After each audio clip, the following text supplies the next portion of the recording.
예, 예, 그럼 시작하겠습니다.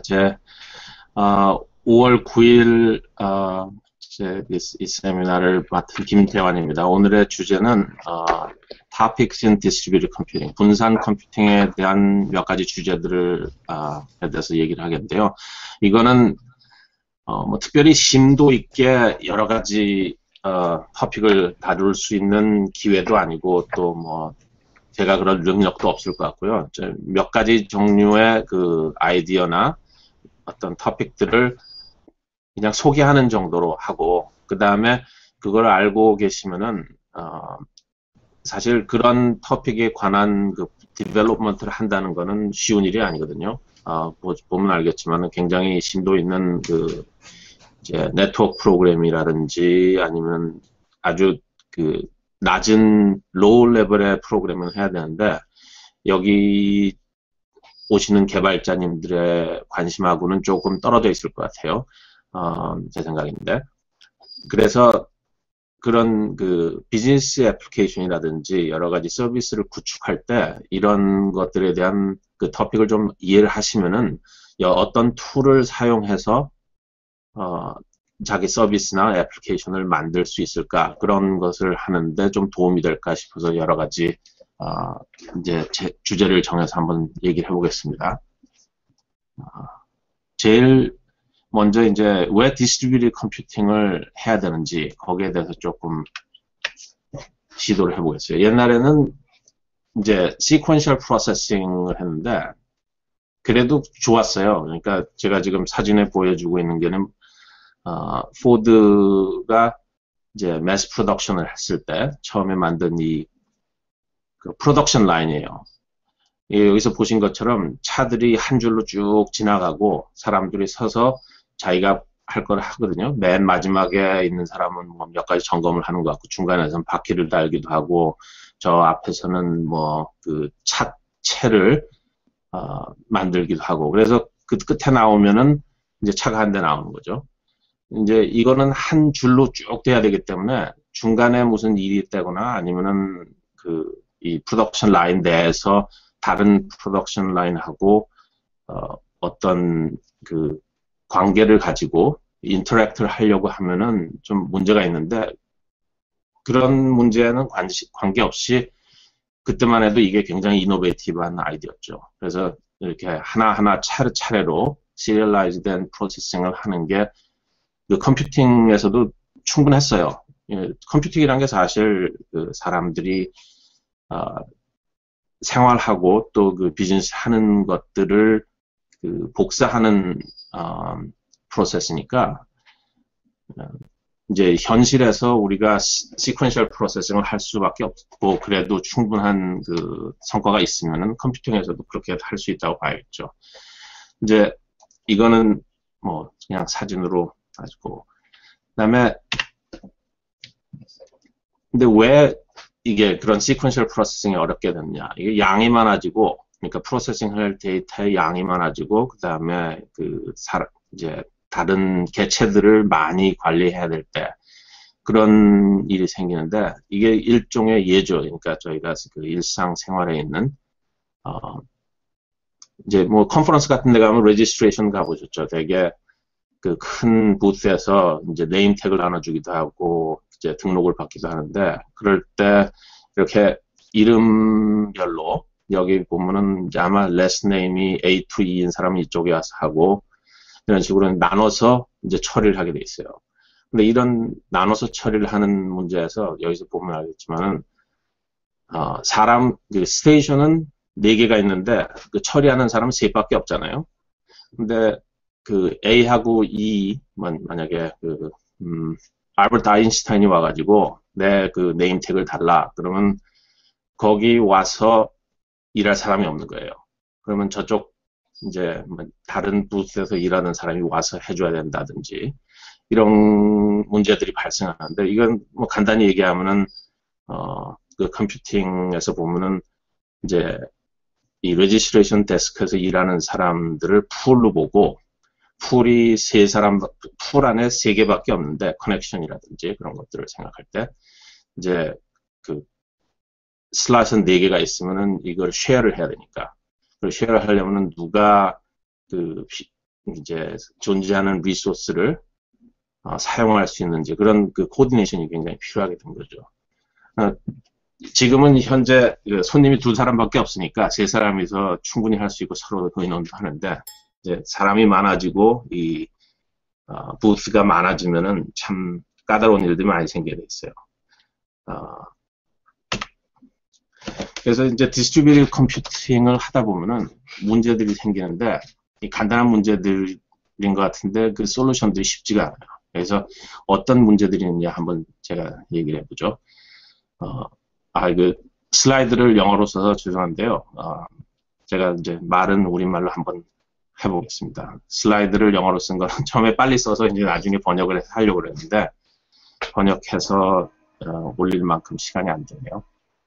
이제 그 디스트리뷰티드 컴퓨팅은 하나의 시스템이니까 어떤 디시전을 그러니까 어떤 그 결정을 내린다 그럴 때 어떻게 그 컨시스턴트한 그 결정을 내릴 수 있느냐, 항상 똑같은 결정을 내릴 수 있느냐, 아니 그리고 또 모든 그 참여하고 있는 그 노드들이 같은 결정을 내릴 수 있느냐, 그런 게 굉장히 중요하거든요. 어떤 경우가 있냐면은 이제 마스터 슬레이브라는 그 클러스터 방식이 있죠. 클러스터 그러니까 많은 노드들이 그 참여해서 클러스터를 이룰 때 대개 마스터 노드를 그 선정을 한다고요. 일종의 그 선거 방식으로. 그랬을 때 모든 노드가 똑같은 결정을 내려서 이 노드 A가 뭐라 그럴까 이제 그 마스터가 돼야 된다는 결정을 동의를 해야 되는데 그런 결정들이 모든 노드들이 같은 결정을 내리지 않으면은 이런 클러스터가 파티션이 그러니까 나눠지는 거죠. 그러니까 뭐 전기에서도 마찬가지로 서로 분파가 생기면은 이제 당파 싸움 일어나고 그러면은 이제 체계가 무너지게 되는 거 아니겠어요? 그래서 이런 그 결정을 할 때 항상 똑같은 결정을 할 수 있느냐 그게 굉장히 중요한 문제고요. 그다음에 또 하나 문제는 시간이란 개념인데 이 프로세싱 그 데이터 프로세싱을 하고 이제 그 서비스를 하다 보면 어떤 이벤트가 먼저 일어났느냐 그 두 가지 이벤트가 있을 때 어떤 이벤트가 이벤트 A가 이벤트 B보다 먼저 일어났느냐 나중에 일어났느냐 그런 것들이 굉장히 중요한 그 역할을 할 때가 있어요. 간단히 예를 들면은 뭐 스탁 트레이딩 같은 걸 할 때 이제 어떤 사람 그러니까 두 사람의 그 투자자가 스탁 그 바이 오더를 사겠다는 그 구매 오더죠. 구매 오더를 했을 때 그 두 개가 온 순서에 따라서 그 이제 마켓이 필을 해줘야 되는데, 그러니까 뭐 내스닥이든 나이스 그 뉴욕 스탁 익스체인지 그런 데서 사는 사람과 그 파는 사람이 있을 때 똑같은 그 조건이 되었을 때 두 사람의 오더가 있으면은 그 오는 그 오더가 들어온 순서대로 그 매칭을 해줘야 돼요.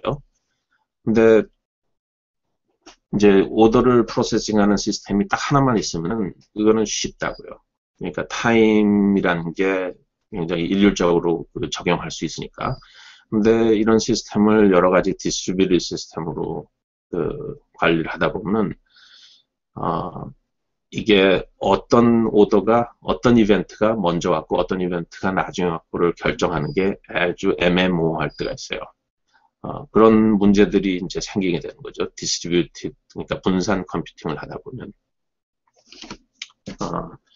또 다른 한 가지 문제는 이제 어떤 데이터를 작성을 했을 때 그 데이터가 작성되면은 이거는 어떤 팩트 그러니까 그 사실이니까 그런 팩트를 어떻게 그 노드들한테 디스트리뷰트를 공정하게 그다음에 항상 똑같이 하느냐. 왜냐하면 그 어떻게 생각하면 데이터베이스 시스템을 보면은 데이터베이스를 이용한 클라이언트 서버 시스템 같은 데는 데이터베이스가 항상 그 골든 소스라고 그러죠. 그러니까 모든 시스템에서 어떤 데이터를 물어봤을 때 답이 하나밖에 없어요.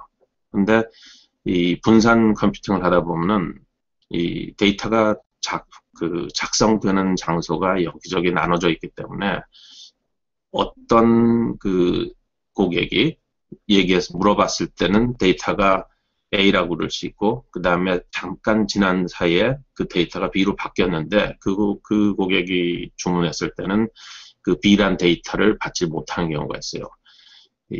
그런 컨시스턴시가 문제가 되는 경우가 많이 있겠죠. 그래서 이런 세 가지 문제에 대한 어떤 솔루션들을 제시하는데 거기에 대한 얘기를 좀 해볼까 합니다. 오늘은 이런 문제들이 생기는 이유가 뭐 그 전에도 이런 문제들이 있었죠. 그 디스트리뷰티드 컴퓨팅이 그렇게 보편화되기 전에도 뭐라 그럴까, 디스트리뷰티드 안 된 그 단일 개체, 단일 노드 컴퓨팅 상에서도 뭐 전에는 그 IBM 그 뭐라 그러나 그 메인프레임 그런 기계에서는 그 CPU들이 많이 있잖아요. 그러니까 그 CPU들끼리도 사실 그 커뮤니케이션을 한다고요. 서로 그 메시지를 주고받고 버스를 통해서. 근데 그것들은 굉장히 아주 단단하게 묶여져 있기 때문에 reliability, 그러니까 의존성이 굉장히 좋아요. 그래서 뭐 어떤 코어가 망가지고 그러면 모든 그 시스템 안에 있는 모든 노드들이 아주 단순히 아주 갑자기 이런 일이 일어나도 순간적으로 알아챌 수가 있거든요. 그래서 뭐 여러 가지 그 문제들 제가 설명하는 그런 문제들이 일어나기가 쉽지가 않은데 이 노드들이 서로 개체가 달라져서 서로 네트워크를 통해서 이제 커뮤니케이트 하다 보면 폴티 노드, 그러니까 망가진 노드들이 생기는 경우가 좀 더 비일비재하고요. 그 다음에 그 커뮤니케이션 채널, 그러니까 네트워크 케이블이라든지 네트워크 그 스택에서 문제가 생기는 경우가 또 많거든요. 그것도 다른 하드웨어니까. 그래서 커뮤니케이션 채널이 문제가 생기는 경우가 있고, 결국은 이제 서로 나눠야 하는 이 스테이트의 정보가 엄청나게 많아지는 거죠, 지금은.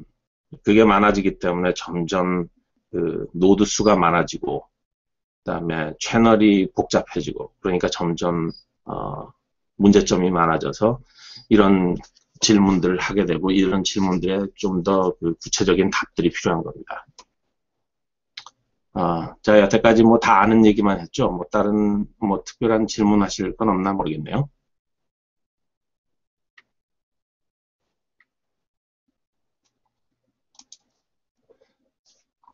다들 아주 놀라서 그 프로즌 된 것 같은 표정을 하고 계셔서. 네, 잘 듣고 있어요. 예. 잘 듣고 있습니다. 네. 자, 제가 이거 얘기한 건 아까 얘기한 디스클레이머고. 그러면 컨센서스에 대해서 한번 얘기를 해보겠어요. 컨센서스가 제가 이제 그 문제가 처음에 얘기한 문제죠. 어떻게 컨시스턴트한 결정을 할 수 있느냐, 그 시스템에서. 간단한 얘기로 이 two generals problem이라는 게 있는데 그런 문제는 뭐 컴퓨터 사이언스 배우셨으면 다 들었을 거예요. 이 얘기가 두 장군이 있는데 두 장군이 이제 한 성을 그 양쪽에서 에워쌌다는 말은 힘들겠지만 가운데 성이 하나 있고 두 장군이 양쪽 그 성의 양쪽 그 언덕에 딱 진을 치고 있는데 서로 그 동시에 공격을 해서 성을 함락시키려고 계획을 짜고 있어요. 근데 이 언덕의 두 장군들이 진용해서 서로 이제 옛날에는 메신저들을 보냈잖아요. 메신저들을 보내서 서로의 그 작전 사항을 알리고 했는데 전에 같은 뭐 셀폰이 없었으니까 그 메신저가 그 지나가야 할 그 계곡에 이 성에서 내보낸 그 매복조들이 있어요. 이 매복조들이 있어가지고 그 메신저들을 잡아서 죽일 수도 있고 그 다음에 메신저들을 잡은 다음에 그 메신저들을 대신해서 자기 신복 부하를 이제 메시지를 바꿔가지고 보낼 수도 있고 이런 문제가 있어요. 이게 굉장히 심플하게 이 네트워크 프로그래밍의 문제들을 묘사한 건데요. 만약에 장군 A가 있고 장군이 B가 있는데 장군 A가 장군 B한테 메신저를 통해서 내일 아침 9시에 우리 공격을 하자라고 그 친서를 써서 보냈어요. 근데 이 메신저가 중간에 잡혀서 밤에 지나가다가 잡혀서 죽었단 말이에요. 그럼 장군 B는 다음날 9시에 공격을 하는지 안 하는지 뭘 하는지도 모르잖아요. 그래서 가만히 있으면 장군 A는 뭐 이 장군 B가 알고 있는지 모르고 있는지를 알 수 없으니까 그냥 무모하게 공격을 하다가 B가 공격을 같이 안 하면은 이제 지고 쫓겨날 수가 있고 그다음에 뭐 여러 가지 문제가 생기겠죠. 서로 같이 공격을 하기로 했는데 그래서 그게 이 네트워크 프로그래밍의 아주 티피컬한 문제라는 거죠. 그러니까 메시지를 보냈을 때 이 메시지가 얼마나 릴라이블하게 도착할 수 있고 몇 번의 그 메시지를 주고받아야만이 항상 서로 주고받고 있는 이 두 장군이 같은 결정을 하고 그다음에 상대방이 같은 결정을 했다는 것을 알 수 있느냐. 그게 아주 티피컬한 투 제너러스 프로블럼이에요. 이제 그거를 좀 더 확장한 게 비잔틴 장군들의 문제라고. 이거는 이제 두 장군의 문제가 아니고 장군 수가 n이 되는 거고 여러 사람의 장군들이 같은 결정을 내리기 위해서는 어떻게 서로 커뮤니케이트를 해야 되느냐. 그러니까 이게 위에서 돌 때 밑에서 어떻게 도는지 궁금한. 보자. 그리고 또 이제 여기서 색다른 문제는 여러 장군들이 여러 장군들이 있는데 그 중에 장군이 하나가 이 반역자예요. 그래서 이제 장군 A, B, C가 있다고 그랬을 때 장군이 A, B한테 아주 릴라이벌하게 우리 내일 아침에 9시에 공격을 한다. 근데 장군 B가 이 반역자예요. 그래서 장군 B가 그 메시지를 받고 C한테 전달을 안 할 수도 있고 C한테 전달을 했는데 내용을 바꿔서 우리 내일 아침 7시에 공격을 하자라고 할 수도 있고 그 다음에 장군 B가 이제 반역자가 아니라서 이제 9시에 공격을 하자고 C한테 연결을 할 수도 있고 이런 좀 더 아주 서틀한 문제들이 생기는 거죠.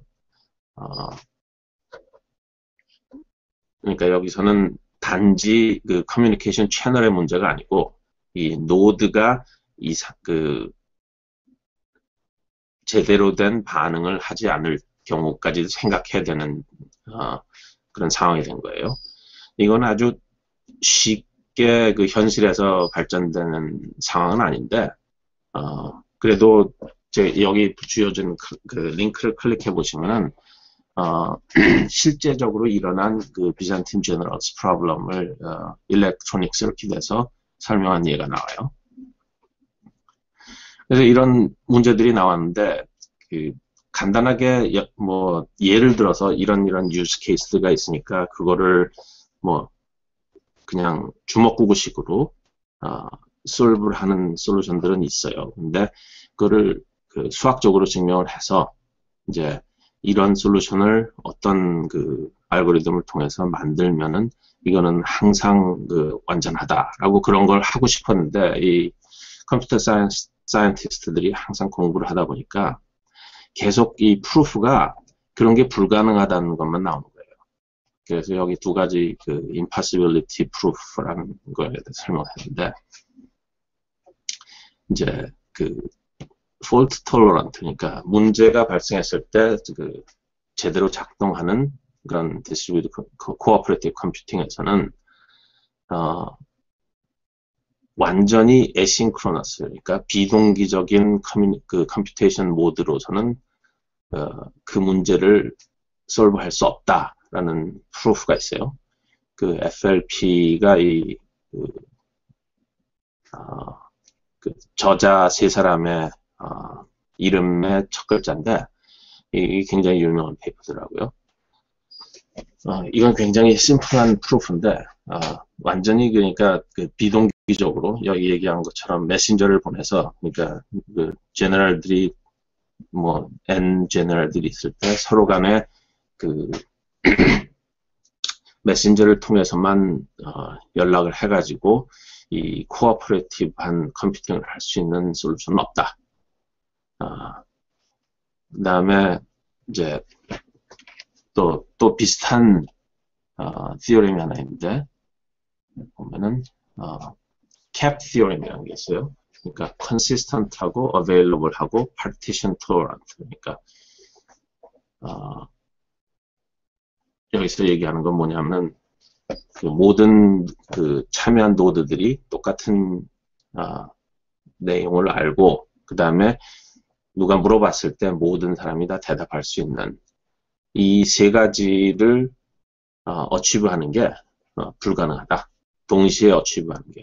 그러니까 결국은 프랙티컬하게 봤을 때 어딘가에서 그 포기를 어떤 부분에 대해서는 포기를 하고 이제 현실적으로 어떤 문제들이 생길까를 봐서 그 생기는 문제 중에서 제일 생길 가능성이 없는 부분에 대해서 포기를 하고 다른 쪽을 그 충실하게 만들어야 된다. 뭐 그런 얘기가 되겠죠. 저기 질문을 하나 드릴게요. 그러니까 아까 그 방금 전에 그 FLP impossibility 그 proof라는 게 그 cap theorem에서 얘기하는 CAP를 모두 다 충족시키는 것은 불가능하다 그 얘기죠? 아니면 이거는 그 제일 중요한 게 여기서 asynchronous model of computation이에요. 그러니까 서로 그 비동기적으로 해서 그 여기서 프루브한 게 뭐냐면은 이제 그 노드들이 있을 때 노드들이 그 비동기적인 메시지만 나눠 가지고 이 메시지 숫자가 그 finite 해야 돼요. 그러니까 그 finite number of message를 서로 주고받아서 서로의 스테이트를 컨시스턴트하게 만들고 그 프로그레스가 계속 그 진행할 수 있게 하는 방법은 없다라는 거죠. 그러니까 cap theorem은 어떻게 보면은 일종의 그 스테이트에 대한 어쨌든 필로소피컬한 theorem이고 이 FLP 프루프는 비동기적인 모델로 했을 때는 불가능하다라는 거예요. 그러니까 비동기적이라는 건 뭐냐면 이것을 어떤 메시지를 보고 보내고서 그 다음에 그 메시지의 답을 곧장 받을 수 없는 거 아니에요? 근데 만약에 그 모든 사람들이 하나의 개체를 가지고 동기적으로 신호를 보내고 받아서 그거를 그 메시지를 가지고 그 컨센서스를 만든다거나 그러면은 그건 쉽게 가능한 거잖아요. 그 제일 쉬운 문제가 뭐냐면 데이터베이스를 하나 갖다 놓고 데이터베이스만 하나 갖다 놓고 거기다가 사람들이 그 콜을 해서 받아서 블락킹 콜을잖아요, 여기다. 그러니까 싱크로너스하게 데이터베이스한테 물어봐서 그 하나의 개체를 가지고 그 인포메이션을 싱크로너스하게 전달해서 서로 동기를 시킨 다음에 계속 전진을 하는 게 그게 티피컬한 모델인데 단순하게 그 에이싱크로너스 모델을 해가지고 할 수는 없다는 얘기죠. 그 캡 디오렘은 그런 거에 관계없이 이 세 가지는 그 불가능하다는 얘기죠. 세 가지를 다 이제 충족하는 서비스를 만드는 게 불가능하다. 그러니까 FLP하고 CAP은 서로 직접적인 관련이 있는 얘기는 아니네요, 그럼? 예, 근데 그 같은 문제를 그 설명하는 건데 거기에서 얘기하는 거는 조금씩 다르죠. 그 대신 제가 이거를 써놓은 거는 뭐냐면은 이 프로블럼에 대한 그 제너럴 솔루션이 그냥 어렵다는 게 아니고 불가능하다는 거죠. 그러니까 CAP 디어렘이라는 게 결국은 우리가 분산 컴퓨팅을 할 때 셋 중에서 두 개를 선택할 수밖에 없다는 거잖아요. 그렇죠. 그러니까 CAP를 모두 다 충족시키는 거는 불가능하다는 얘기인데, 그런 이론인데, 예. 그거랑 FLP가 impossibility라는 불가능성의 증명이라는 게 같은 내용을 증명을 한 건지 이제 그게 궁금했던 거예요. 근데 같은 내용을 증명은 아니에요. 티어렘은 증명을 해야 되고 이건 티어렘이고 그 FLP 프루프는 그 제대로 된 매스메티컬 프루프라서 이 페이퍼 가지고 다익스트라 어워드를 받았다고 그러더라고요. 굉장히 유명한 제가 보자 링크를 뭘로 넣은 제가 그 액츄얼 그 페이퍼를 인용을 해놨네요. 그 링크로. 관심 있으신 분은 좀 보시면 될 것 같아요. 그러니까 지금 나온 것 가지고만 보면은 캡은 그 동기적인 시스템, 그러니까 비동기가 아니고 동기적인 시스템에서도 캡은 불가능한 거잖아요. 그죠? 그렇죠. 근데 그 디스트리뷰션이 이제 스케일이 커지게 되면은 그 동기적으로 이런 거를 할 수 있다고 해도 한다는 게 프랙티컬하지는 못하죠.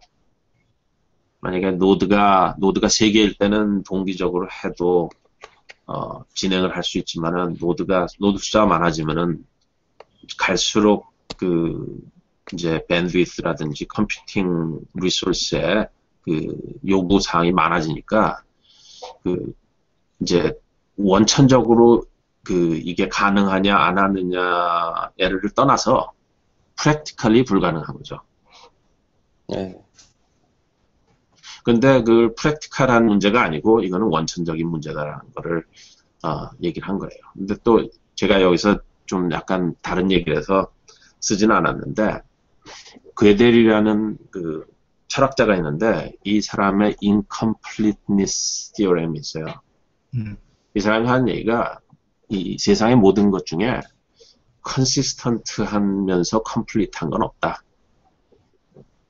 거기에 대한 여러 가지 철학적인 증명을 한 게 있는데, 예, 어떤 수학의 완결성에 대한 그렇죠, 했죠. 그렇죠.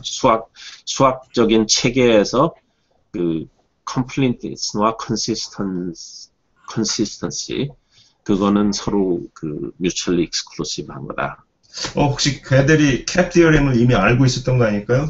아마 근데 제가 보기에는 매스메틱스가 수학 전공하신 분 앞에서 지금 번데기가 주름 잡고 있는 것 같은데 수학이라는 게 이 현실을 설명하는 랭귀지라고 그러잖아요. 근데 그런 문제들이 있어요. 왜 수학이 이 유니버스 그러니까 리얼리티를 그렇게 잘 설명하느냐? 그거는 아무도 몰라요. 왜 우리가 알고 있는 피지컬 현상들을 수학으로 풀어보면 아주 심플하게 써지는데 이 매스메틱스라는 게 어디서 나왔고 왜 그거를 그렇게 설명할 수 있냐? 그걸 잘 모르거든요. 그런 의미에서 수학적인 theory의 consistency와 completeness의 상관관계가 이 현실적으로 나타나는 게 이런 문제들이 아닌가 제가 그냥 한번 생각해봤어요. 네.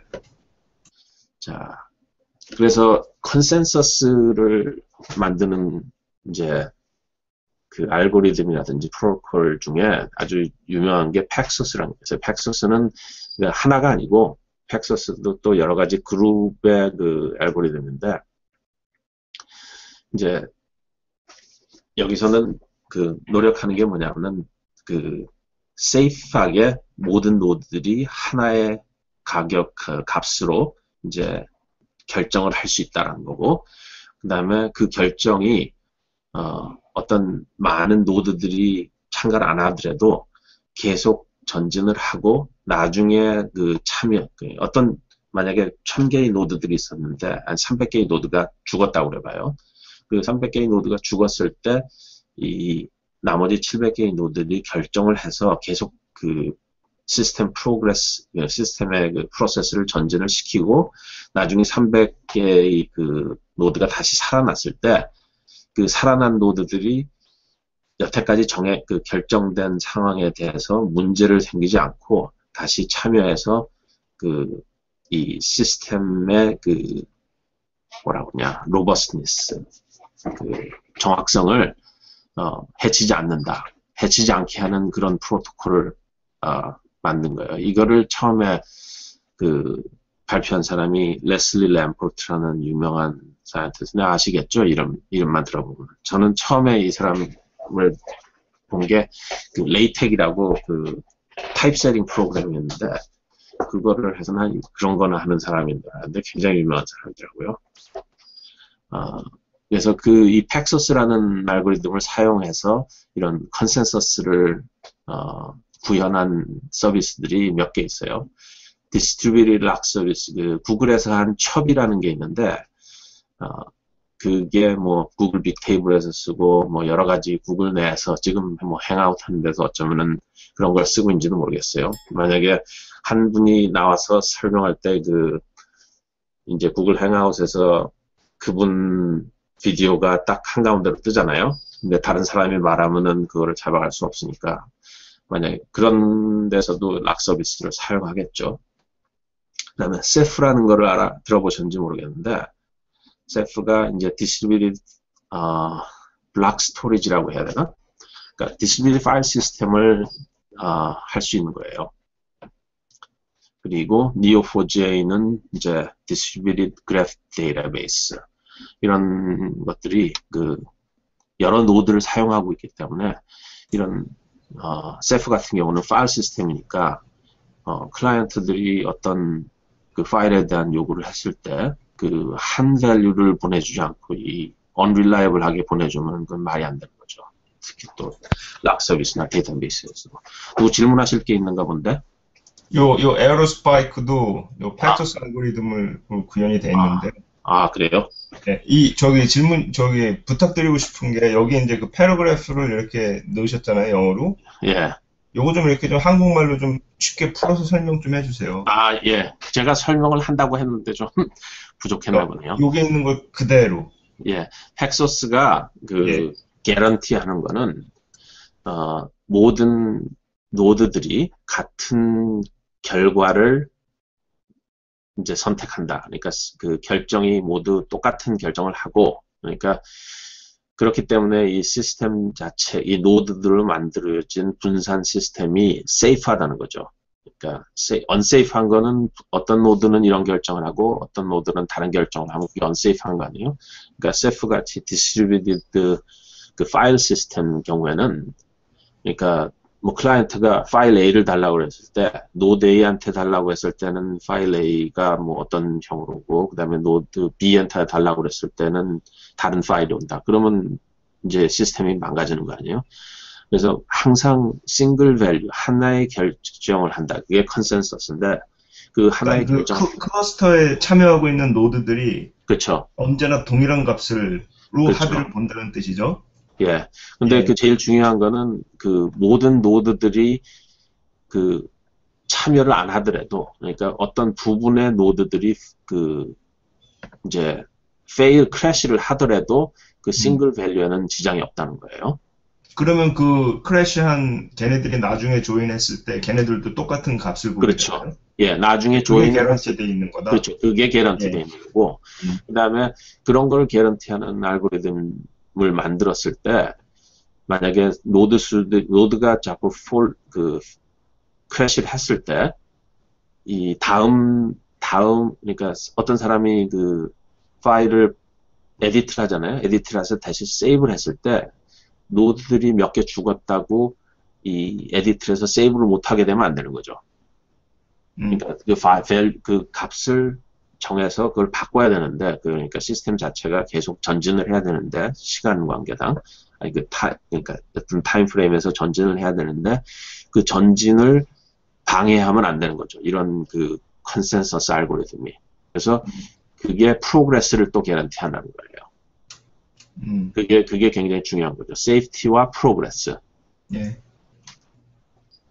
그래서 이제 팩소스는 그 어떤 밸류가 그러니까 데이터베이스라든지 파일 시스템에 세이브 해야 될 때 그럴 때 많이 사용하는 컨센서스 알고리즘이에요. 왜 그러냐면 결국은 I/O 스트림을 사용해야 되기 때문에 그거를 블락을 하면 안 되거든요. 시스템 자체가 죽어버리니까. 다른 시스템 같은 경우는 그 컨센서스가 일어날 때까지 이제 시스템 자체가 available 하지 않아야 되는 경우도 있어요. 그 세이프티가 워낙 그러니까, 뭐라 그럴까. 그건 좀, 그런 경우는 아주 특별하겠지만은, 그런 경우에는 팩소스보다 더 심한 거를 사용해야겠죠.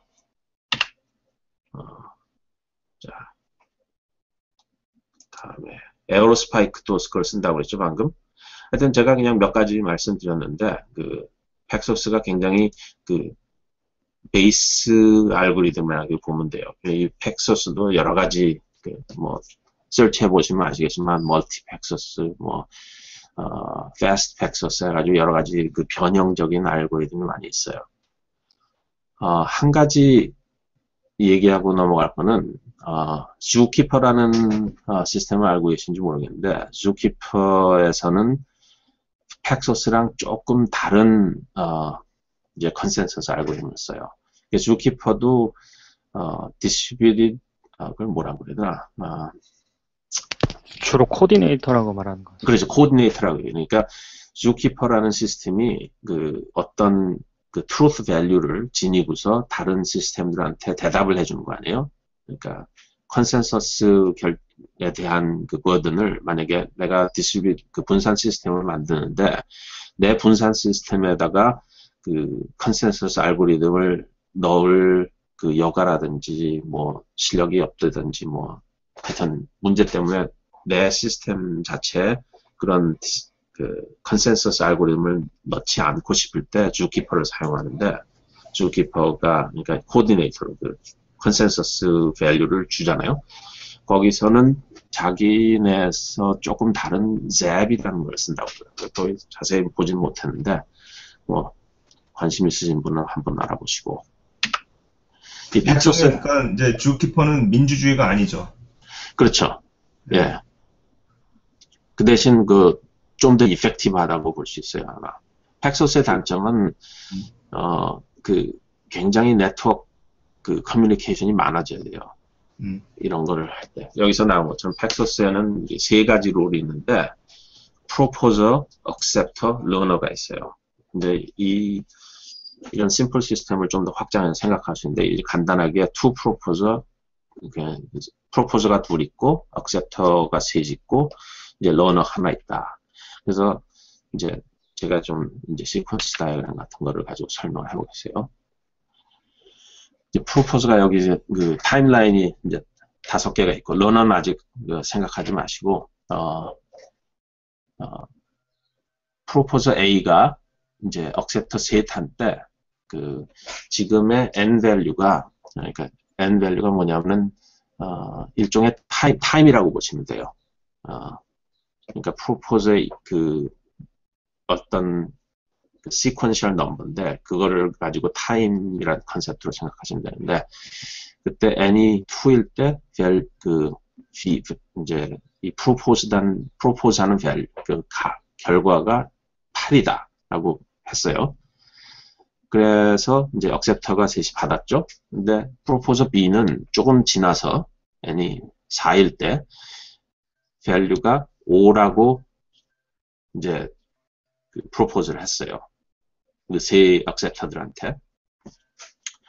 근데 proposer A는 acceptor X, Y, G한테서 좀 멀어가지고 도착하는데 좀 시간이 걸렸어요. 그래서 이제 블루 에로가 보면은 이제 B가 프로포즈한 가격이 acceptor G에 가서는 먼저 도착하는 거죠.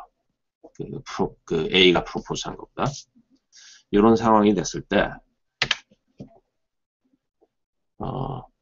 이제 acceptor들은 받으면은 자기가 prepare request라는 걸 받으면은 대답을 해줘야 돼요. 프로포즈한테. 대답을 할 때 자기가 그 전에 받은 게 없으면은 그 전에 받았던 프로포절이 없으면은 받은 거 없다고 얘기를 하고, 그 다음에 그래서 이제 acceptor A acceptor A, X, Y, Z가 이제 이런 식으로 대답을 하는 거예요.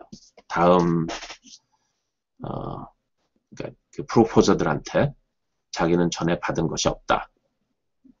다음에 이제 X, Y, Z에서 두 번째 프로포저들을 받잖아요. 그 다음 보면은 이제 두 번째 대답을 할 때 X는 이제 B에서 받은 프로포저를 있는데 X가 자기 뒤 히스토리를 보니까 A에서 프로포저를 받은 게 하나 있거든요. 그러면은 그거를 받았다고 대답을 하는 거예요. B한테. 나는 A한테 이런 걸 받았다. 그래서 B가 프로포저 B에서 봤을 때는 자기는 4를 프로포즈를 그러니까 5라는 값을 프로포즈를 했는데 acceptor X가 얘기하기로 이제 X가 A한테서 8이라는 값을 그 전에 받았다라는 그 정보를 받는 거죠. Y도 똑같고요.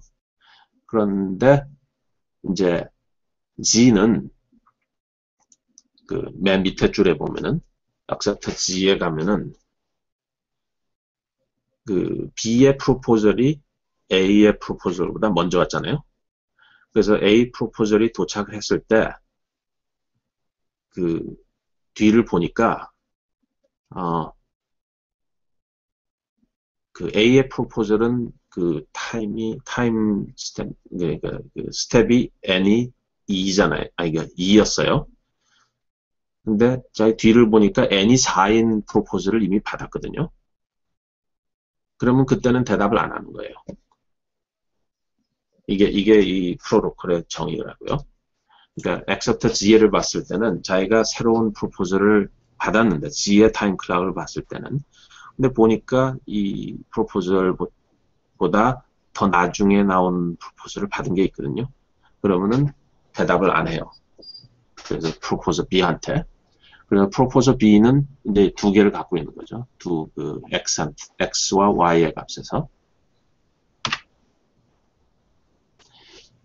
그래서 B는 이제 다시 그 전 값을 보면 B는 자기가 자기가 프로포저를 했을 때의 n 값은 4고 나중에 그 acceptor들한테서 받은 그 value 값은 8이거든요. 그래서 다시 accept 한다는 request를 XYZ한테 다시 보내요. 그러니까 자기가 그러니까 제일 나중에 보낸 request는 n이 4고, 그 다음에 거기에 대한 대답은 8로 받았다. 그거를 propose B가 XYZ한테 보내는 거예요.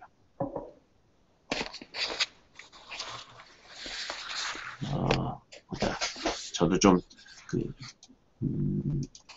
노트를 좀 봐야겠어요.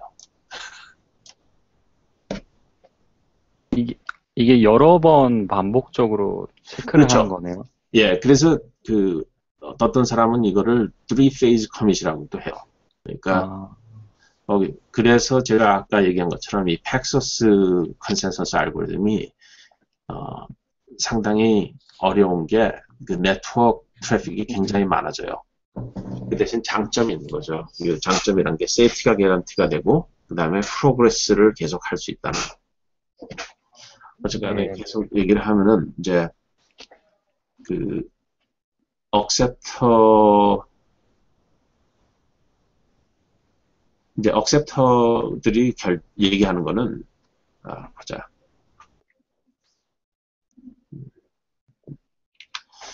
억셉터들은 자기가 알고 있는 값보다 더 낮은 결과에 대해서는 전혀 관심이 없다.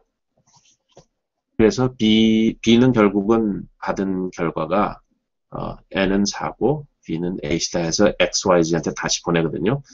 그때 이제 XYZ가 여기 희미한 숫자로 되어 있는 게 여기 보이시죠? 이 왼쪽에 이 세 번째 accept request를 받기 전에 acceptor A는 알고 있는 상황이 N은 4, B는 5라고요. 여기서. 그런데 그거를 보고서 N은 2, B는 8을 다시 보냈으니까 propose B가 다시 대답을 하기를 N은 4, B는 그 두 개, 그러니까 그 propose B가 갖고 있는 내용하고 acceptor X가 갖고 있는 내용을 merge를 해서 다시 acceptor X한테 보내는 거죠. 거기서 이제 N 값이 변하지 않았기 때문에 acceptor X는 이 proposer B의 accept request에 들어있는 값인 8을 받아들이는 거예요. 여기서 그 예. proposer B가 N4에 대한 값을 지금 5에서 8로 바꿨잖아요. 예. 그거는 무엇에 이제 근거를 해서 그거는 다수결인가요? 그렇죠. 그러니까 이 acceptor들이 저희가 이 팩서스에서는 이제 프로포저들이 자기가 자기가 딜하는 acceptor가 몇 개가 있느냐. 그것이 다 다수결인 거예요. 그러니까 프로포저 B는 세 개의 acceptor가 있는 줄 아는데 두 개한테서 같은 값을 받았기 때문에 이거라고 어그리를 하고 자기가 accept 했다는 리퀘스트를 accept한테 다시 보내는 거죠. 그래서 이 acceptor가 proposer한테 accept 리퀘스트를 다시 받으면 그걸로서 이 acceptor의 잡은 끝난 거예요. 그래서 그리고 만약에 그럼 이 예. 예에서 그 예. 어떤 예를 들어서 이제 여기에는 없지만은 acceptor가 또 하나 있다고 했을 때 그쵸. 걔가 n이 3인 상황에서 크래시가 됐다. 그러면은 걔는 다시 여기에 이제 클러스터에 조인을 하면 예. n은 3이고 b는 뭐 엉뚱한 값이겠죠. 뭐 1. 그렇죠. 예. 그러면 이제 걔는 다수에 의해서 무시되고 지금 최신 값인 n은 4고 b는 8이다. 이 값을 이제 받아들이고 프로그레스를 하게 되는 거죠. 예. 근데 이 상황, 지금 제가 보여주는 예제에서도 결국은 그거랑 같은 거예요. 프로포서 B에서 봤을 때는 이 acceptor G한테도 메시지를 보냈거든요. 예. 그런데 다른 값을 받지는 않았잖아요. 그렇죠. 이게 일종의 그게 이제 그 딜레이가 크래시하고 사실은 같은 거죠. 기본적으로. 그러니까 제일 중요한 거는 크래시하고 딜레이를 상대방에서 구별을 할 수가 없다는 게 굉장히 중요한 문제예요. 그렇죠. 그러니까 아예 못 받았기 때문에 그거는 없는 걸로 쳐서 지금 이 세 개의 억셉터 중에서 다수 의견만 받으면 그거를 기다리기 시작하면은 이제 프로그레스를 못 하는 거죠. 그 대신 이걸 받아서 이제 머저리티 결정을 하면은 그때부터는 가는 거예요. 그래서 이제 그 다음에서 이렇게 프로포저 B가 억셉터들한테 자기가 accept된 리퀘스트를 다시 보내면은 그때 가서 이 acceptor G가 만약 진짜 크래시를 했으면은 못 받을 수도 있거든요, 이거를. 근데 그 다음에 이 acceptor들이 러너한테 자기가 받은 프로포저한테 받은 accepted value를 러너한테 보내는 거죠. 이제 러너가 결국은 컨센서스 밸류예요. acceptor들은 그 중간에 이제 매개체고. 그래서 이제 accepted value가 러너한테 가면은 그때 가서 이제 아까 얘기한 것처럼 acceptor G가 이제 느린 호스트인지 아니면은 빠른 호스트인지 아니 이게 죽은 호스트인지 알 수 없잖아요. 그래서 세 번째 G에서 러너로 가는 게 없더라도 이 accepted value는 이 시스템의 컨센서스 밸류가 되는 거예요. 그래서 그때부터, 그 순간부터 모든 노드들은 이 러너한테서 이 accepted value를 받아서 사용할 수 있는 거죠. 그래서 만약에 아까 얘기한 것처럼 이 G가 굉장히 느린 호스트가 돼가지고 이런 경우를, 이런 식으로 했을 때, 러너, 나중에 다시 이 네트워크에 조인을 해가지고 다시 커뮤니케이트를 한다고 봐요. 다시 커뮤니케이션을 한다든지 아니면 또 다른 억셉터가 끼어들어가지고 다른 n 값과 다른 v 값으로 나중에 한다고 그래도 그 이미 컨센서스가 결정이 된 값에 대해서는 그거를 바꿀 수 없는 거예요. 이 러너는 한번 그 컨센서스 결정하면 그거는 이제 변하지 않게 돼 있는 그런 약속이 돼 있는 거죠.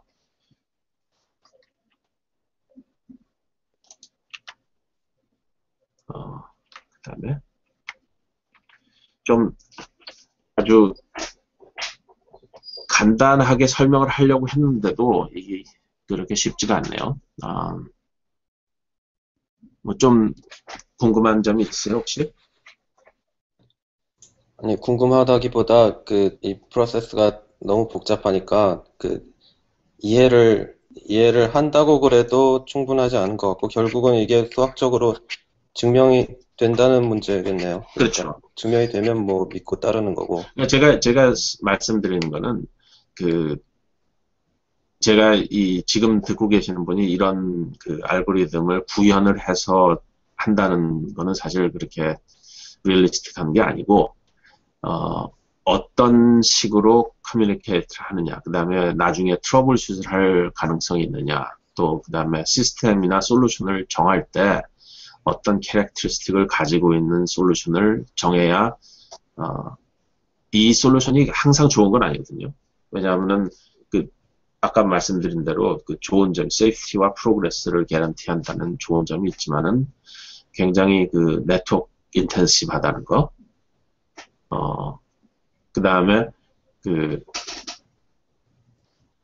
모든 노드들이 다른 노드들의 존재를 다 알고 있어야 돼요. 그러니까 시작할 때. 그러니까 센서 네트워크 같은 거 있잖아요. 클러스터의 멤버십이 부정확할 때. 그럴 때는 이런 알고리즘을 사용할 수 없는 거죠. 무슨 얘기인지 아시겠어요? 그러니까 어떤 데이터베이스 시스템 같은 데서는 이런 거를 사용할 수 있는 게 되게 노드 숫자를 미리 결정을 해놓고 이게 뭐 어떤 노드가 크래시를 하든지 안 하든지를 이제 회복을 할 때 사용해야 되는데 센서 네트워크 같은 경우는 뭐 그러니까 주먹구구식으로 노드들이 늘었다 줄었다 하잖아요. 그러니까 노드의 정보들을 그 클러스터 내에서 전부 다 쉐어할 수 있는 방법이 그렇게 쉬운 방법이 없어요. 그러니까 이런 식으로 컨센서스를 하다가는 뭐 불가능한 거죠. 그래서 또 다른 컨센서스 알고리즘에 가십 알고리즘이라는 게, 가십 프로토콜, 가십 알고리즘이라는 게 있는데 그거는 그런 센서 네트워크 같이 이제 멤버십이 정확하지 않을 때 사용할 수 있는 거예요. 그건 왜 그러냐면 그냥 자기가 피어 투 피어 커뮤니케이션만 가지고서 사용하는 거기 때문에 그러니까 그것도 한번 찾아서 공부해 보시면 재밌을 거예요. 예, 아카 클러스터 같은 경우에도 노드의 수가 이제 미리 정해진 게 아니니까 그렇죠. 거기에서도 이제 가십 프로토콜을 쓰고요. 팩소스 알고리즘 같은 경우에 그러니까 닫힌 클러스터, 그러니까 노드들이 미리 정해져 있을 그렇죠. 때. 예, 닫힌 클러스터라고 얘기하면 되겠죠. 지금 여기서 이제 말씀하신 요 프로포저나 뭐 억셉터, 러너 이런 것들이 그 노드들이 이런 롤이 미리 정해져 있는 게 아니고 어떤 노드도 프로포저가 될 수 있고 억셉터가 될 수 있고 뭐 이런 거죠. 예. 대개 한 노드가 여러 가지 롤을 다 하죠. 예. 그 대신 같은 롤을, 그러니까 만약에 억셉터 n 클러스터에서 그 중에 m 노드가 억셉터가 된다. 그랬을 때 거기서 쿼럼, 그러니까 다수를 결정할 수 있는 숫자를 만들어줘야 되고요. 뭐 그런 실질적인 제약 조건이 있습니다. 대신 제가 그런 말을 용어를 잘 쓰셨는데 닫힌 클러스터에서는 아주 이펙티브한 거예요. 그다음에 보시면 알겠지만은 이 노드 숫자가 늘면 늘수록 네트워크 커뮤니케이션이 상당히 늘어나기 때문에 요즘 같이 아주 그러니까 뭐 100,000 그러니까 10만 개, 100만 개 되는 노드들이 그 파티시판 하는 그런 클러스터에서는 사용하기 사실 어려운 거겠죠. 그 다음에 제가 아주 루스하게 그 시간이란 개념을 딱 도입을 했었는데, 그 시간이라는 게 굉장히 쉬운 게 아니에요. 예, 그러니까 컴퓨터 칩이 하나가 있고, 그 컴퓨터 칩이 하나에서 sequentially processing 할 때는 아주 간단한 게 시간이죠. 왜 그러냐면은 이 CPU 클락이 타임을 결정하기 때문에, 그 CPU 클락이 결정하는 타임은 그냥 한마디로 일률적으로 증가하는 값이잖아요. 그러니까 그래서 이게 시리얼 프로세싱이라는 건데,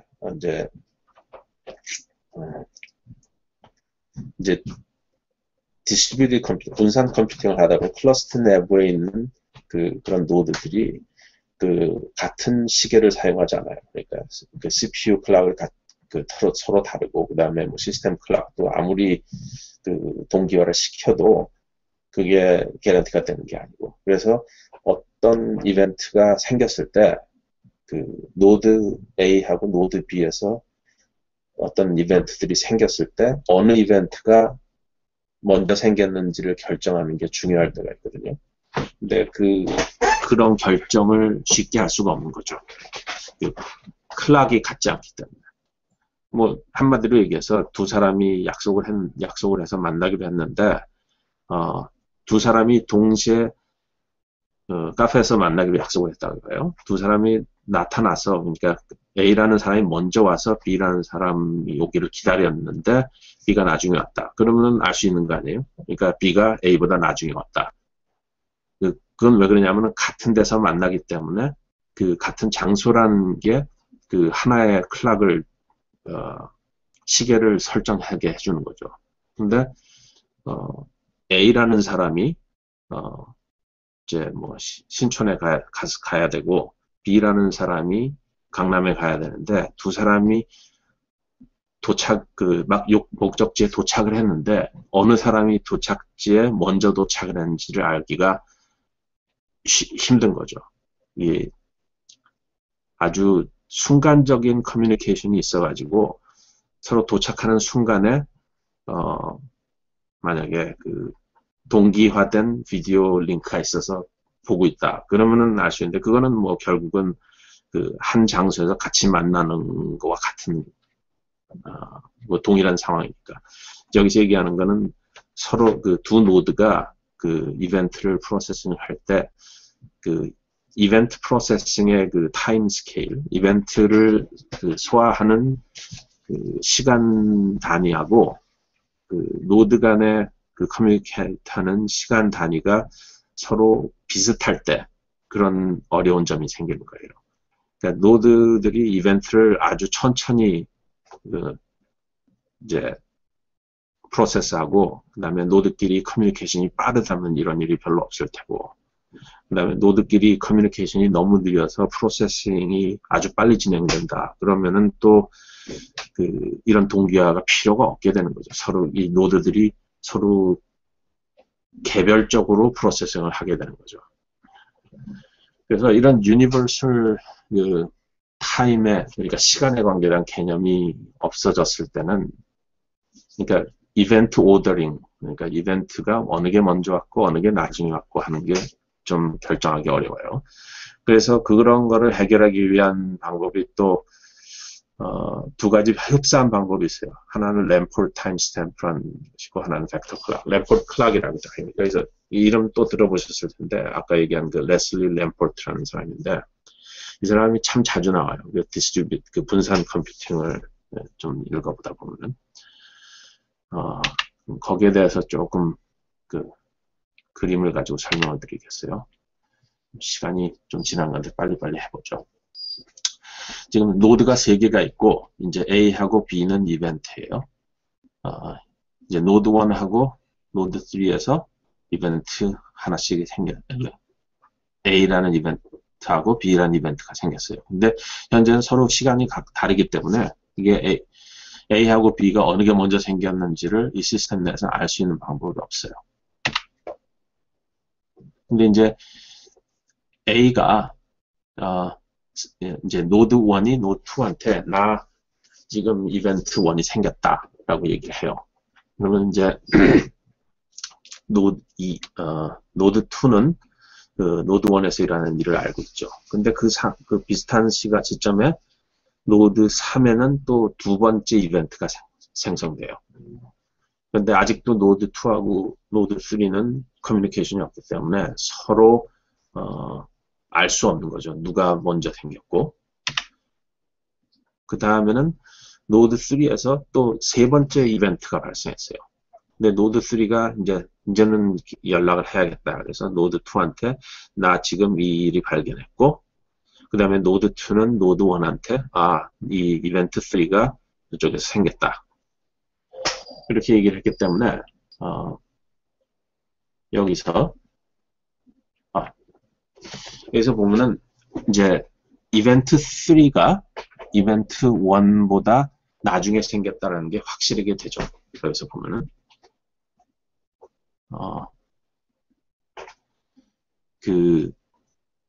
그리고 이벤트 2하고 이벤트 1 사이의 관계는 아직도 애매한 거예요.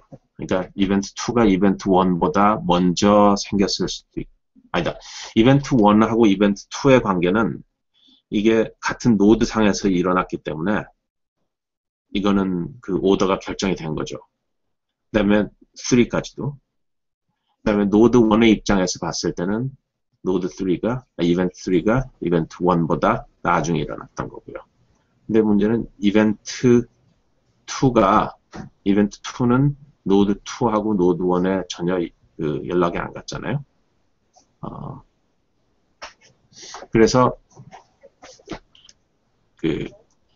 이런 서로의 커뮤니케이션을 가지고 이 이벤트 1, 2, 3의 이 시스템 내에서의 오더를 알 수 있는 거죠.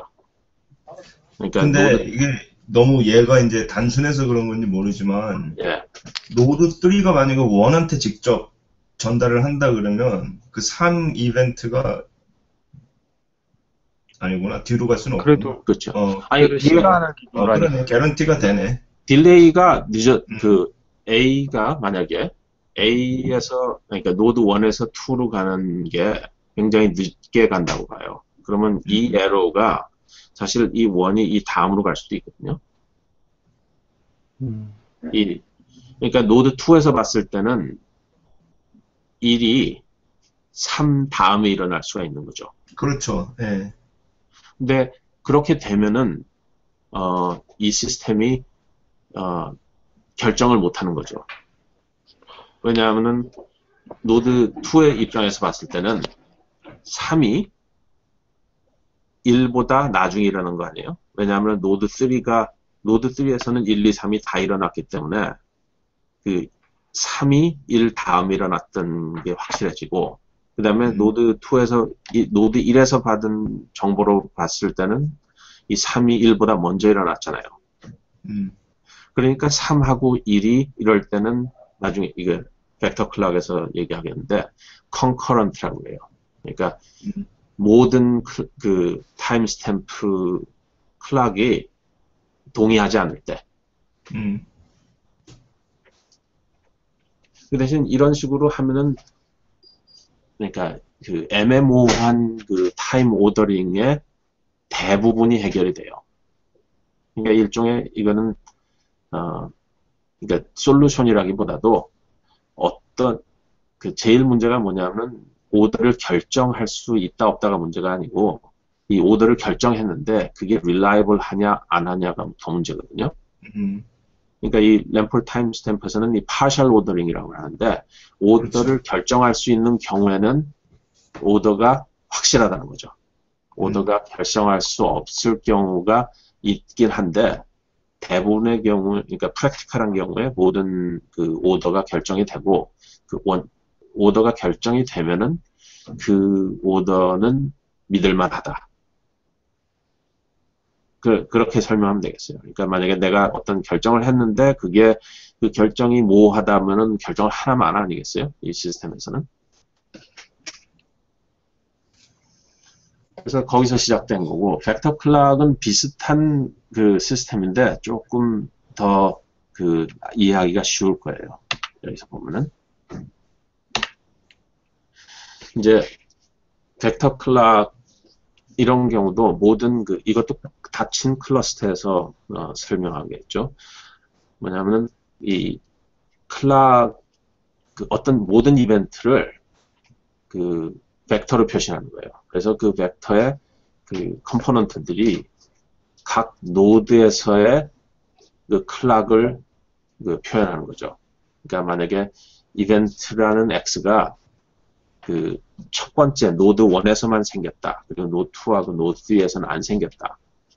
그러면은 그 벡터 클락 이벤트 x의 벡터 클락이 1, 0, 0가 되는 거고, 그다음에 이벤트 y는 노드 1하고 2에서 생겼고 그때의 시간이 2, 2였고 노드 3번에서는 생기지 않았다. 그러면 2, 2, 0가 되는 거예요. 무슨 말인지 아시겠죠? 간단하게 3 노드 클러스터에서 하는 얘기인데, 이렇게 되면은 이 벡터를 그 모든 그 벡터 컴포넌트를 비교를 해서 모든 타임, 그러니까 x의 모든 타임 스탬프가 같거나 작으면 y, 그러니까 x의 컴포넌트가 y의 컴포넌트보다 같거나 작으면은 x가 y 전에 일어난 일이고 두 개는 컨커런트하지 않다. 그러니까 컨커런트하지 않다는 결정을 하게 되면은 디스트리뷰티드 컴퓨팅에서는 이점이 많아요. 여러 가지로 뭐 락킹을 할 필요도 없고, 그러니까 서로 그 리플레이도 할 수 있고. 그래서 이렇게 결정을 하고, 그다음에 그 반대로 이제 오른쪽에 있는 그 여기도 이벤트 x라고 했네. x가 이제 y보다 크거나 같으면은 x는 y 다음에 생겼다라고 얘기를 하는 거예요. 그것도 뭐 비슷한 관계고. 세 번째는 이제 이게 컨커런트에서 그 x의 컴포넌트들이 y의 컴포넌트들하고 비교를 했을 때 이 관계가 항상 크거나 항상 작거나 같지가 않은 거예요. 여기서 보면은 그 첫 번째는 x가 크죠. 근데 두 번째 노드 2에서는 y가 크단 말이에요. 그럴 경우에는 이거는 컨커런트라고 해요. 그러니까 두 개의 x와 y의 그 오더를 결정할 수가 없는 거예요. 오더를 결정할 수가 없으면은 결정할 수 없어서 그 실패하는 게 아니고, 오더를 결정할 수 없으면은 이 컴퓨테이션에서 뭔가 다른 방법으로 그 프로세싱하는 얘기를 해야겠죠. 만약에 그 이게 스탁 오더라고 보면은 스탁 오더가 이게 컨커런트라고 봤을 때 이제 폴리시를 결정할 수 있는 거죠. 만약에 그 셀 오더가 100주가 나와 있는데 두 개의 컨커런트 오더에 100주가 왔다 그러면 반씩 나눠서 줄 수도 있는 거고, 뭐 그 여러 가지 해결하는 방법이 있는데, 컨커런트라는 거를 알 수 있는 방법이 이 모든 컴포넌트 클락을 그 벡터 클락을 사용해서 하는 거예요. 이 벡터 클락은 그 디스트리뷰티드 컴퓨팅에서 많이 쓰고, 그 다음에 이제 특히 롤백이라든지 그 오더가 굉장히 중요한 그 데이터베이스 시스템 그런 데서 많이 쓰는데, 리악 같은 데서 이 벡터 클락을 사용해가지고 이제 그 서로 간의 레플리케이션을 한다고 들었어요. 참고로 이제 그 아카 클러스터링에서도 벡터 클락이 사용되고 있습니다. 계속 틈날 때마다 계속 그 스폰서링 메시지가 굉장히 강하게 나오네요. 아까 이제 램프 타임 스탬프에서 한 거를 벡터 클락으로 얘기하는 거예요, 지금. 똑같은 상황인데 벡터 클락으로 사용하니까 이제 보기가 굉장히 좋죠.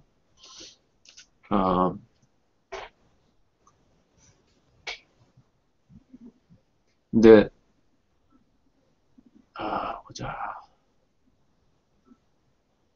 근데 제가 하나 놓쳤는데요. 이 전 슬라이드에서 그 같은 노드에서 그러니까 가운데 값이요. 그 두 번째 값이 같은 1로 같잖아요. 예. 같은 예. 이벤트 사이에 그게 뭘 의미하는 거죠? 그러니까 노드 2에서 봤을 때 X하고 Y가 또 동시에 생겼다는 건데, 그러니까 이걸 보면은 두 가지 이벤트라는 거는 이제 일종의 피지컬한 거 아니에요?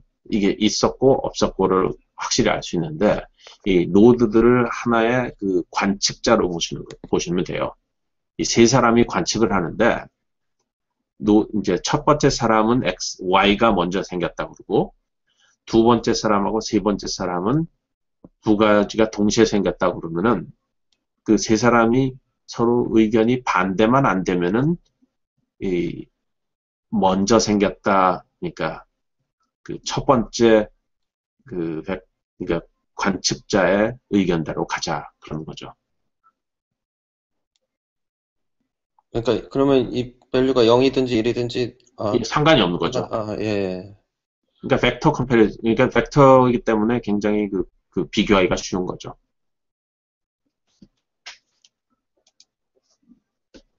어쨌건 간에 두 시스템 다 결국은 오더링을 할 수 있느냐 없느냐를 결정하는 거예요. 그러니까 모든 이벤트를 오더를 할 수 있는 게 아니거든요. 디스트리뷰트 분산 시스템에서는 오더링이 불가능한 경우가 많이 있으니까요. 그런데 그 불가능한 경우를 줄이고 그다음에 불가능한 경우를 정확하게 찾아내는 게 이 분산 시스템을 만드는데 굉장히 도움이 되는 거예요. 예.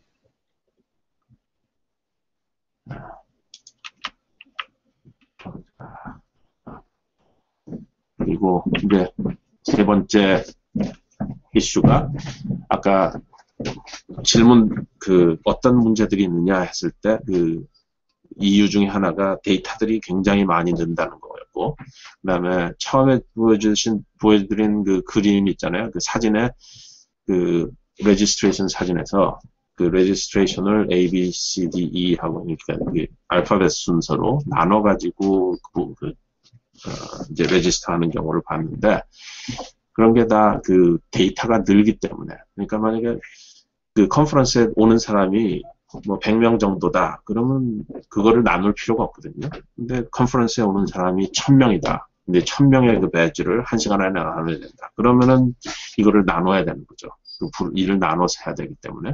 그 일을 나누는 과정에서 어려운 점이 생기는 게 이제 레지스트레이션을 10부스로 나눠가지고 100개씩 핸들을 하게 했는데, 그거를 나눠줘야 될 사람 두 사람이 안 나왔다고 봐요. 그러면은 어떻게 해결을 해야겠어요? 만약에 처음 그 부스에 일하는 사람이 없으면은 그러면 200개 배지를 나눠야 되는데, 문제는 이미 나눠져 있는 게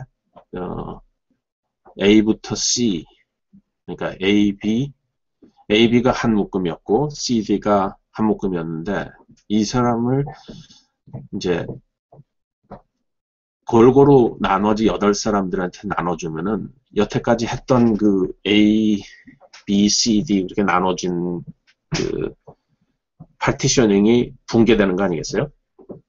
그렇다고 A, B를 한 사람한테 다 주고 C, D를 다른 한 사람한테 다 주면은 이 두 사람만 200개의 레지스트레이션을 나눠줘야 되는 거예요.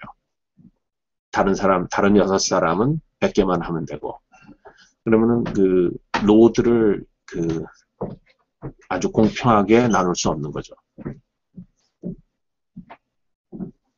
그래서 그런 문제들이 생기는 겁니다. 데이터 쉐어링, 제가 처음에 이런 문제들을 접한 게 이제 다 20세기의 얘기인데, 20세기 때 처음에 이제 웹 서버들 생기고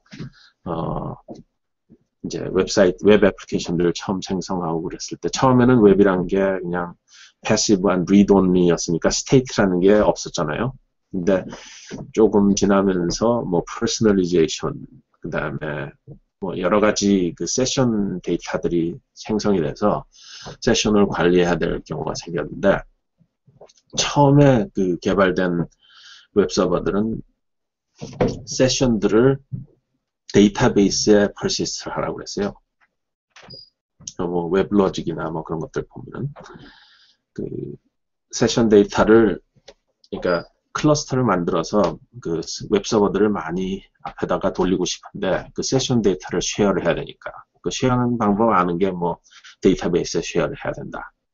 아니면은 뭐 멀티캐스트나 그런 걸 사용해 가지고 모든 그 서버 팜에다가 레플리케이트를 해야 된다. 근데 그런 것 전부 다 이게 스케일이 불가능한 거죠.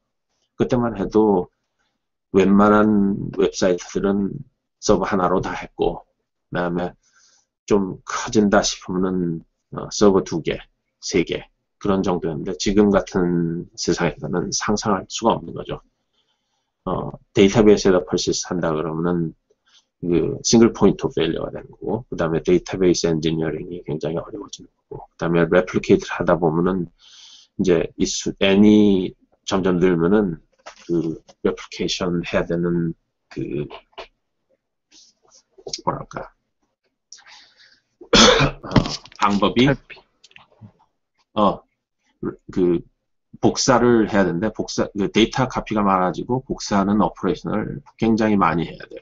그러니까 이 두 가지 방법 다 큰 스케일로 늘기는 힘든 방법이죠. 그래서 distributed caching이라는 그런 방법이 설정이 돼요. 여기서는 제가 캐싱에 대해서만 얘기했는데 뭐 꼭 캐싱일 필요도 없어요. 이 알고리즘은 뭐 여러 가지 데이터를 그러니까 그 데이터를 그 클러스터에서 쉐어하는 방법으로 제가 지금 설명하는 consistent hashing이라는 방법을 많이 써요. 근데 우선 distributed caching을 설명하면은 캐싱을 많이 해야 되는데 캐싱이라는 게 결국은 그 key value pair를 스토어하는 거 아니에요? 그러니까 그 세이브를 해놓고 키를 나눠준 다음에 키를 갖고 있으면은 그 결과를 다시 받을 수 있다.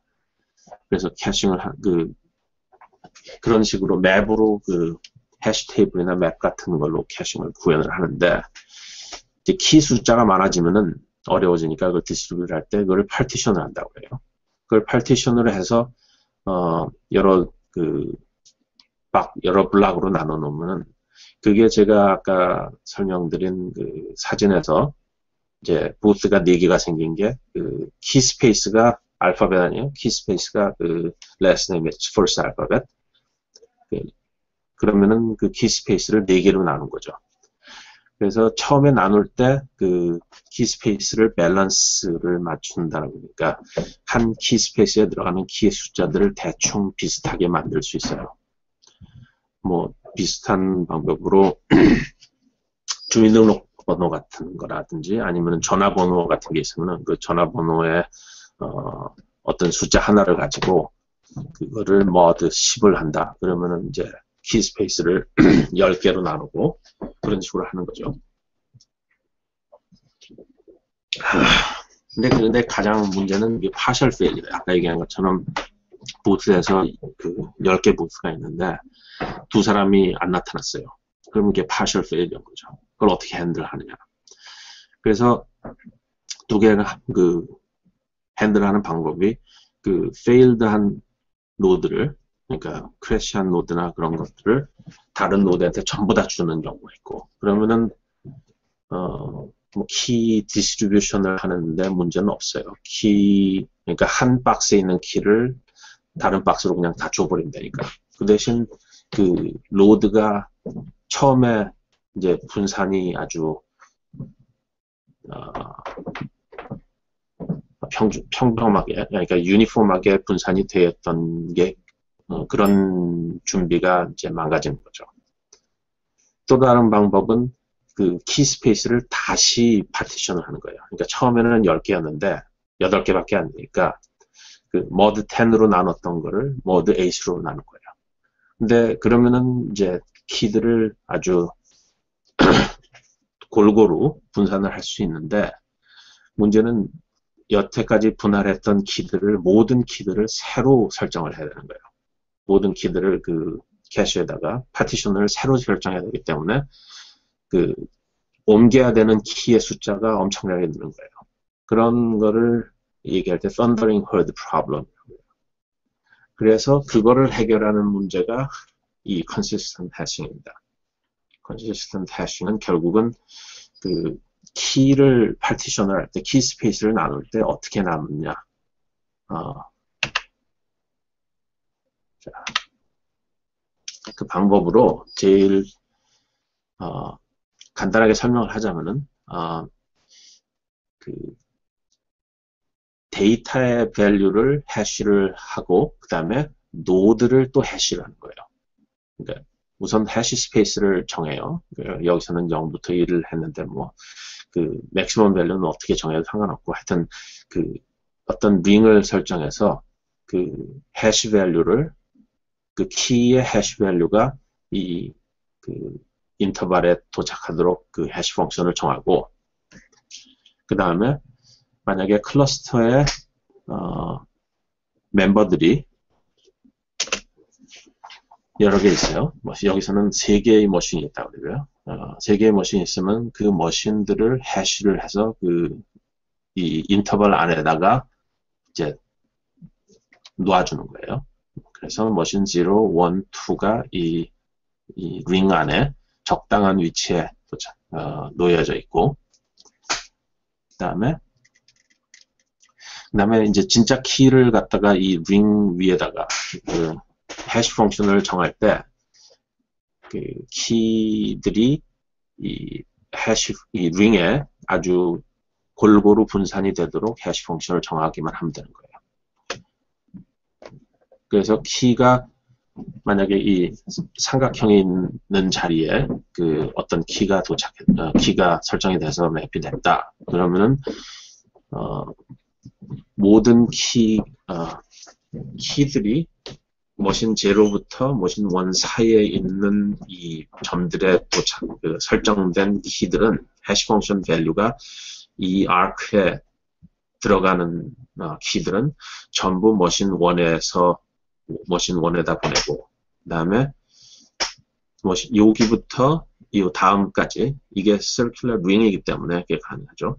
여기서부터 여기까지 밸류 그런 해시 밸류를 받는 키들은 머신 2에다 보내고 그 다음에 여기서 요 아크에 해당되는 키들은 머신 0에 가고 그러면 모든 키들이 분산이 됐죠. 그 다음에 그 분산의 비율은 해시 펑션 자체가 키를 이 링에다가 유니폼하게 골고루 분산하는 해시 펑션이기 때문에 이 노드들을 어디에다가 위치시키느냐에 따라서 그 키의 분할이 결정이 되는 거예요. 그래서 머신 1, 2, 이 3개의 머신이 그 비슷한 그 커패시티를 그러니까 능력을 가진 기계들이라면은 그때는 이거를 뭐 120도 간격으로 골고루 나눠줄 수 있고 그다음에 여기서 머신 2가 만약에 머신 0나 머신 1보다 CPU가 2배고 그다음에 그 메모리가 2배다. 그러면은 이 아크를 다른 아크들의 한 만큼 해서 반을 차지하게 하면은 키의 반이 이 머신 2에 갈 수도 있고 그래서 굉장히 자유롭게 키를 분산할 수 있어요.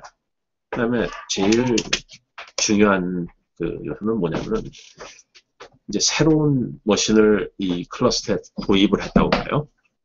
그러면 새로운 머신이 이 클러스터에 들어온과 동시에 여기 전에 머신 1에 있던 키는 자동적으로 머신 3로 다시 리디스트리뷰트가 돼요. 그 대신 이 아크에 있는 키들은 계속 머신 1에 그 래핑이 되겠죠. 그러니까 머신 3를 그러니까 새로운 기계를 하나 도입함으로써 이 아크에 있는 키들만 그 리디스트리뷰트를 하면 되고 그 다음에 다른 키들은 움직일 필요가 없는 거예요. 만약에 머신을 하나 여기다 더 이제 시작을 했다고 봐요. 그러면은 여기서부터 여기까지 있는 키들만 새로운 노드에다 맵을 해주고 나머지는 그대로 다 가만히 있으면 되는 거죠.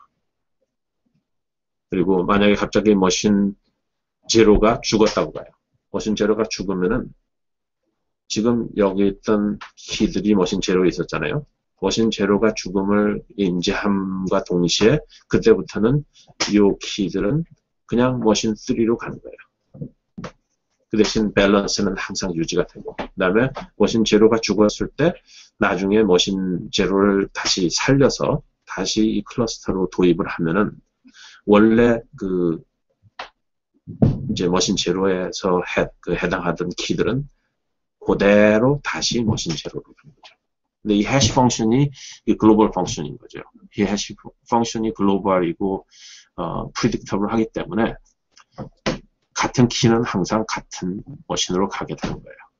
머신의 해시 펑션, 해시 밸류가 변하지 않으면.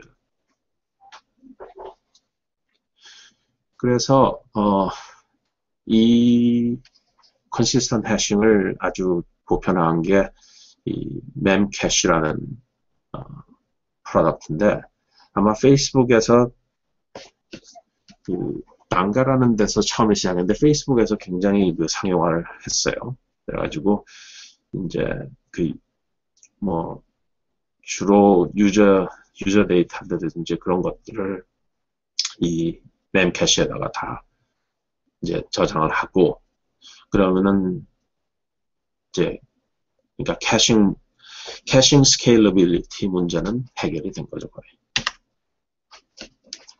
근데 이제 여기서는 이런 컨시스턴트 해싱만으로 만약에 캐싱을 해결하면은 문제는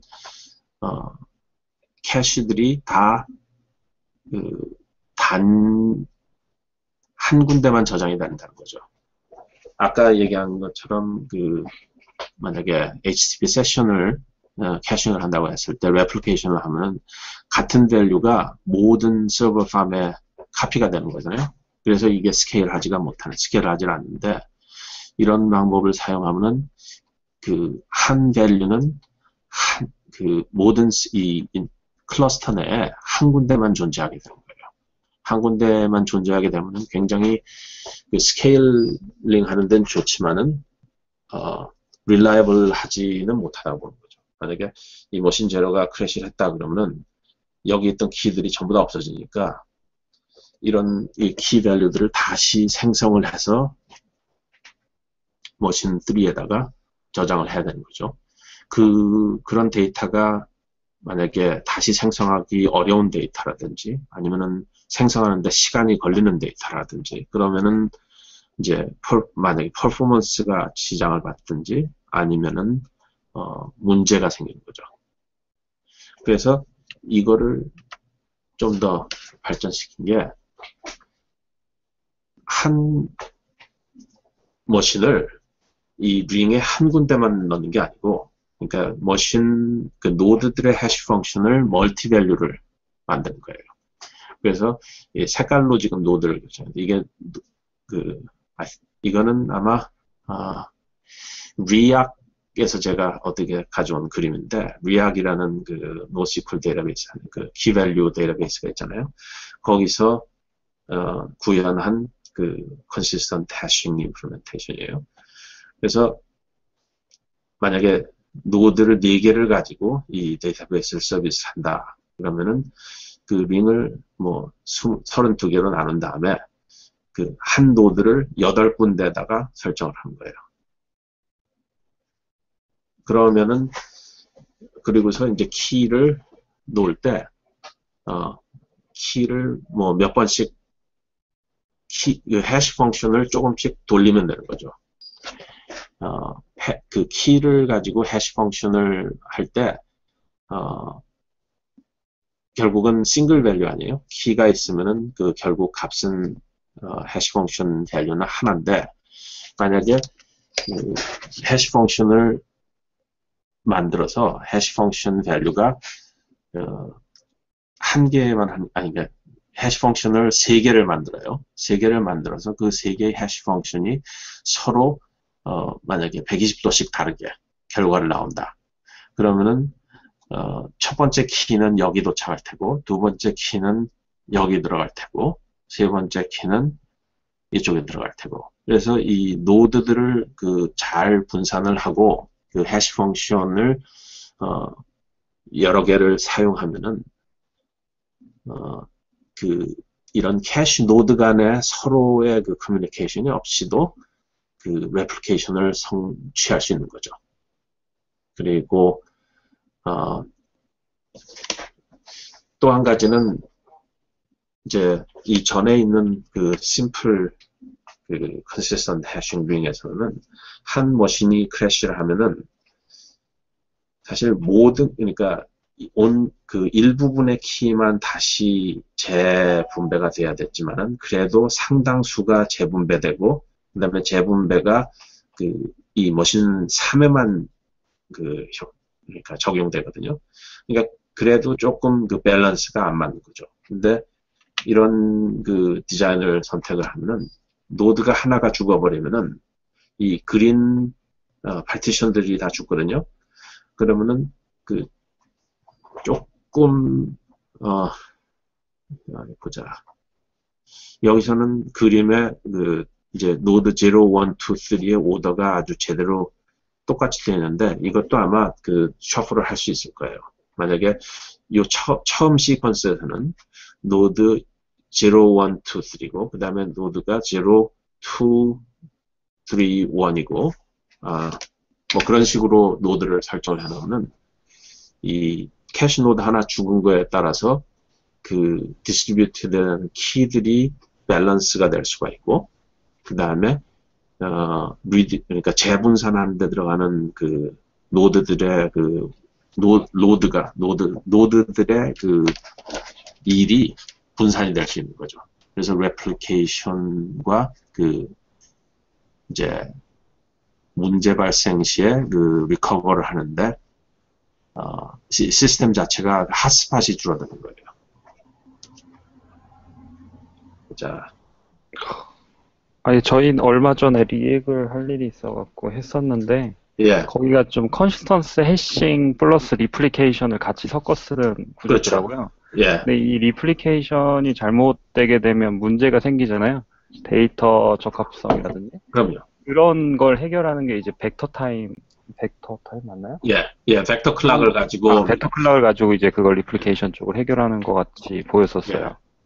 벡터 클락이 필요한 게 이런 디스트리뷰티드 시스템에서는 이제 리커버리 할 때 log replay를 많이 하잖아요. 예. 그걸 할 때 로그 엔트리들이 서로 오더가 불확실하면 안 되니까. 리악이 제가 이걸 준비하면서 여러 가지 테크놀로지들을 많이 봤는데 리악이 제가 코드를 본 건 아직 확실히 아니지만 여러 가지 테크닉을 많이 써서 노력을 많이 한 것 같더라고요. 예, 엄청난 것 같았어요, 저희도. 어쩌면은 뭐 걔네들이 마케팅을 잘하는지도 모르고. 그렇죠. 근데 이거는 굉장히 보편화된 테크닉이에요. 제가 이 컨시스턴트 해싱에 대해서는 좀 저희 회사에서도 이 memcache를 제일 먼저 도입했거든요. 근데 memcache는 이 해싱 제일 이 컨시스턴트 해싱의 중요한 거는 이 해싱 펑션이 클라이언트에 있다는 거죠.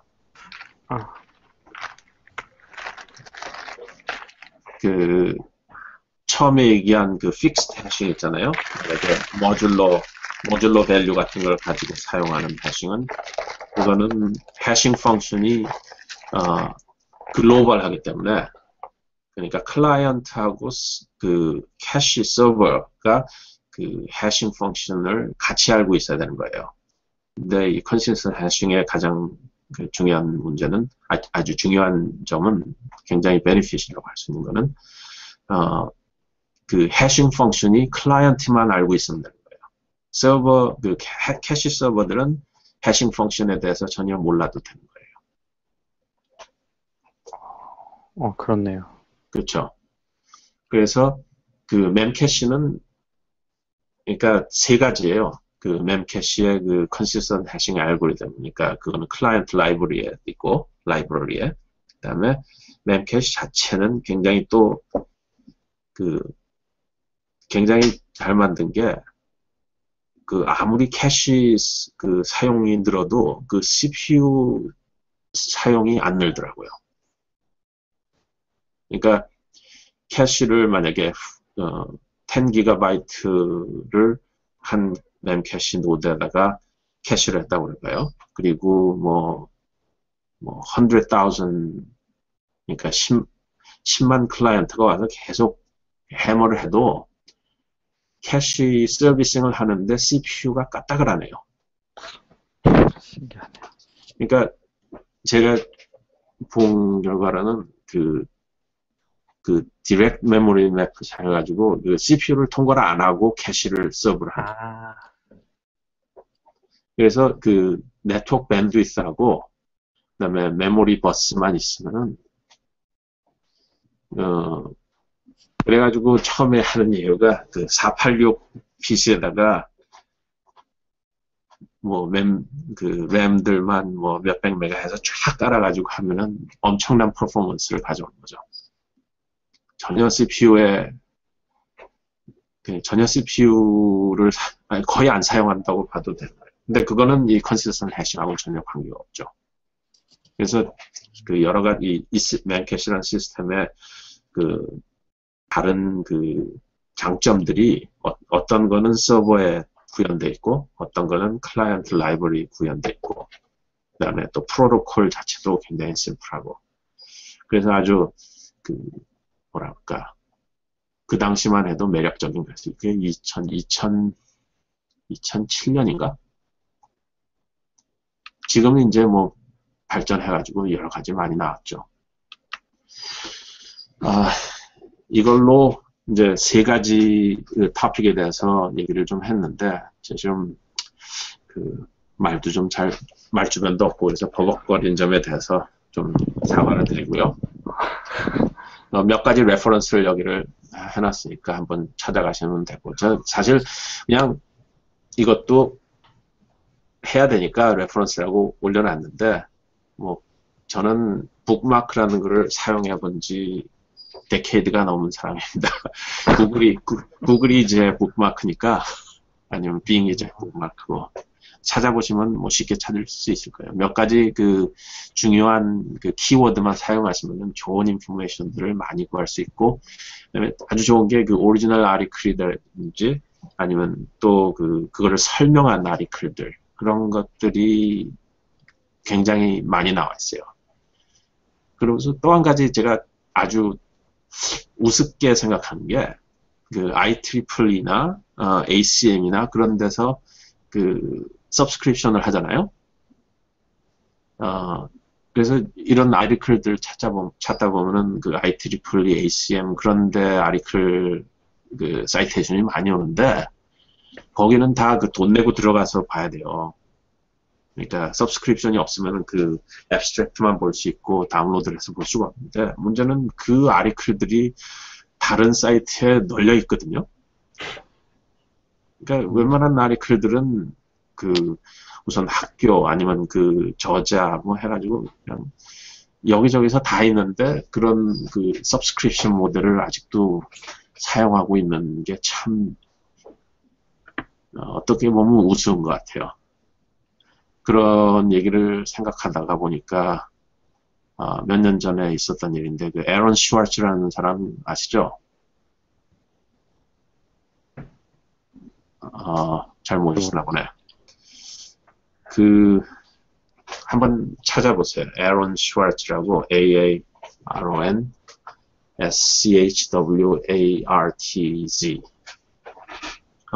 여기다. 그 사람이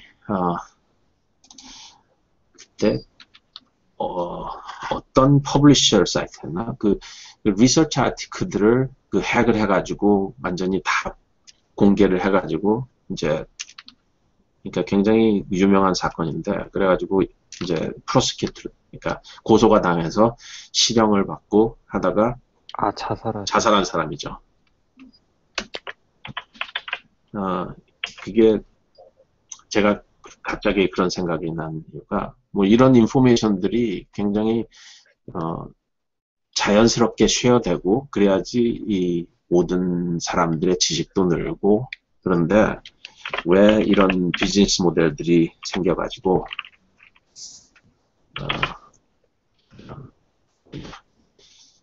이런 그 리서치 아티클을 가지고 돈을 버는 비즈니스가 생기느냐.